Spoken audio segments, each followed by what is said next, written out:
11, 9, 8 है, इनकी आय का कुल योग इतना है। देखिए एक बात बताइए आप मुझे, रेशियो में हम क्या जानते हैं? क्या निकालने की कोशिश करते हैं? जब हमें इन तीनों की आय पता है कि तीनों की आय मिला के कितनी है? 39,000 है। अगर इन तीनों की आय मिला के 39,000 है, इसका मतलब है कि अगर मुझे इनकी इनकम का रेशियो मिल जाए तो बात बन जाएगी कि नहीं? तो आप कहेंगे हाँ जी, अगर रेशियो मिल जाए तो बात बन जाएगी। रेशियो कैसे निकालेंगे? बहुत ध्यान से समझना होगा। देखिए आप मुझे बताइए कि अगर ये 11 है, ये 9 है और ये 8, मैं ये कह रहा हूं कि ए अपनी आय का 78% खर्च कर रहा है। ए अगर अपनी आय का 78% खर्च कर रहा है, इसका मतलब बचा कितना रहा है? तो 22% बचा रहा है आय का। यही बचा रहा है। आय का कितना बचा रहा है? 22%। 22% ऑफ हिज इनकम वो बचा रहा है, जबकि बी अपनी आय का 70% खर्च कर रहा है तो 30% बचा रहा है। बहुत ध्यान से समझना है। सी अपनी आय का 80% खर्च कर रहा है तो कितना बचा रहा है? 20% बचा रहा है।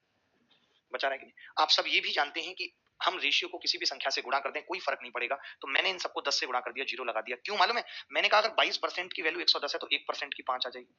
30% की वैल्यू 90 है तो 1% की 3 आ जाएगी। 20% की वैल्यू 80 है, इसके 1% की वैल्यू 4 आ जाएगी। मैंने इन सबके 1% की वैल्यू निकाल दी। इनकम का 1% ये है। अगर इनकम का 1% की वैल्यू है ये, तो इनकम का 100% का रेशियो तो सेम ही होगा। किसी का भी 1% का रेशियो निकालो, 2% का निकालो, रेशियो तो सेम ही होगा या नहीं? तो 5, 3 और 4 होगा। 5, 3 और 4। तो मैंने कहा तो बड़ा आसान हो गया। इसको 5, 3 और 4 में बांटना है। आप चाहो, जिन बच्चों को नहीं समझ आया वो कैसे करेंगे इस सवाल को, वो तीनों की इनकम को 100x, 100y, 100z मानेंगे। फिर खर्चा लिखेंगे 78x, 70x, 80x।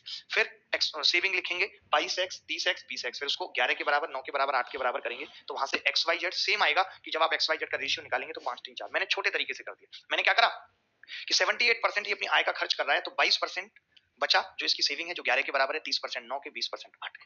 हमने देखा टोटल कितना हो गया ये। तो आप कहेंगे जी टोटल है 5 और 4, 9 और 3 12 है। 5, 3, 4 ही आ रहा है ना, 12 है। 12 कट पाएगा, इससे कट पाएगा बिल्कुल।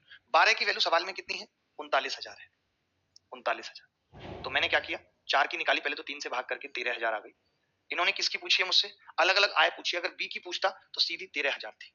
13,000। अगर मैं इसको 4 से भाग कर लेता, 4 से, तो 3 की वैल्यू आ जाती। 4 से करता तो 4 नीम 36, 3 बचेगा, 4 सत्ते 28।